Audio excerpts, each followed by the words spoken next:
What's up, guys? Welcome back to the channel. Welcome back to another video. For today, we're actually not gonna fix my car. If you watched the last two videos, I got into a bad crash tandeming with a friend. His e-brake locked up and I damaged my door. And in the last video, I was able to fit on the new door. Right now it doesn't have a latch or anything, and I was able to mock up this over fender.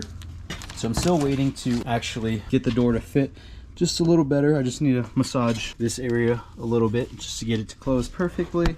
And then obviously I need to rivet on the over fender and wrap everything blue again.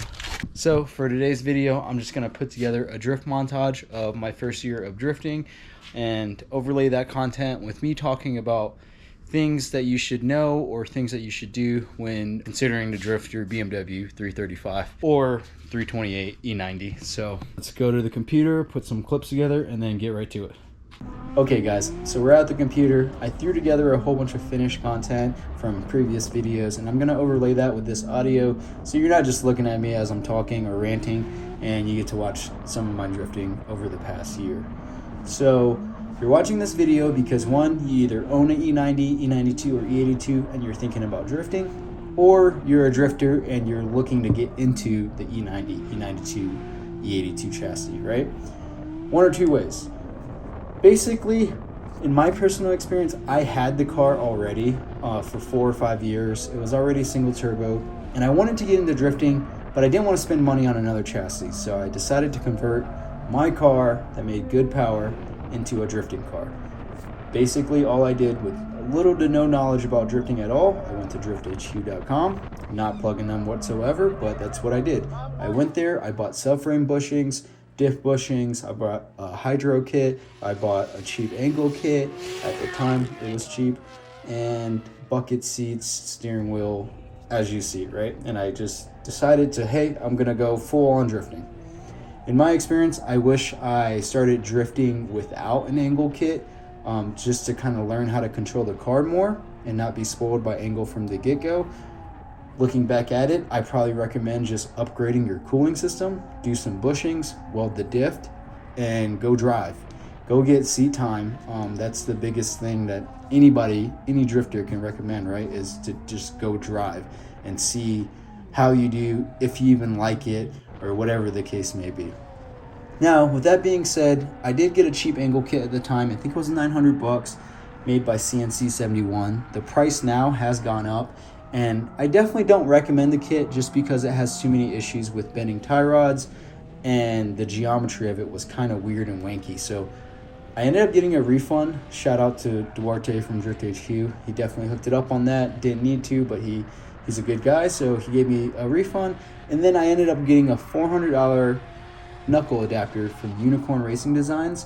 My buddy Luke owns a company, and he kind of developed this like simple, like it basically just changes your tie rod placement pickup point, and it gives you a little more angle than stock.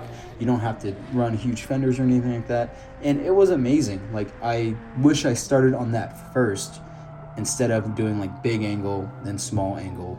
And then ultimately where I'm at now, I'm running WiseFab on the car with like all the angle, right? So that's one thing that I kind of regret.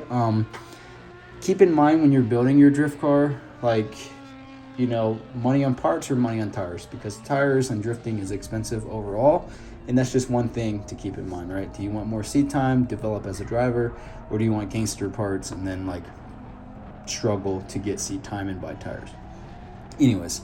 Now, if you're like an experienced drifter and you've coming from S chassis or different chassis and you're wanting to hop into like a 335 or a 328, whatever, keep in mind the power levels are different.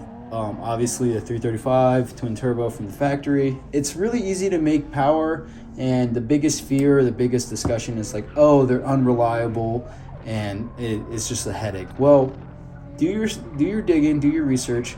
I think if you take care of like the top 5 or top 7, whatever items of maintenance, like common problems like the Mickey Mouse flange or the cooling issues, if you take care of all that stuff, these cars are actually really well put together and they're readily available. I think in my local junkyard, there's always one there for like body parts or whatever you need. And there's a lot of people selling used parts if you need them, and they're more accessible than, like, let's say 240 parts, right? So the big thing, if you're new to the whole N54 platform, definitely get like an app called Pro Tools. It's like $100 for the license, but you can code out a whole bunch of things like the ABS, the electronic diff, stuff like that would prevent you from drifting. And you can also download tuner software like MHD to get more power out of your stock power setup, or flash tunes, or change when the thermostat opens, just kind of like different things, tunability options that's like off the shelf. Now, if you're looking to upgrade to single turbo, my recommendation is, I already had it, so I'm not going to change it. The power level is great. My car makes like 600 horsepower. I only drift on like low boost wastegate, so like probably 4-ish horsepower, 400-ish. That's totally up to you. I personally think the twin turbos would be great because of the low spool, but I don't know. Let me know in the comments if your car is still like twin turbo and you're drifting it. I think it would be plenty, like bolt-ons, downpipe, and a tune, and probably at like 400 horsepower. Now, moving on to the next topic, since I just got into a crash, and it was pretty bad, I think, for my first crash. Like, if you watched my last video or the video before that, basically the door got damaged, wedged in, and the door frame got wedged in. Well, believe it or not, like the next day, my friend that lives an hour and a half away was taking a car to the junkyard and gave me a door and cut out that frame of the door frame for free. If I wasn't that lucky, I could go to the junkyard and pick up a door for $75, right? So the parts are more readily available than like 90s cars. I will say the 5-link suspension in the rear, people say it's very tricky. I personally haven't touched the rear of my car since I got it aligned. Basically, I'm running eBay aftermarket tow arms and camber arms. Now, this weird like trailing arm system, whatever, but I haven't had an issue with that. And I personally think the car has a lot of forward bite and a lot of grip naturally, like mechanically or whatever they call it. So I haven't had a real big issue with that.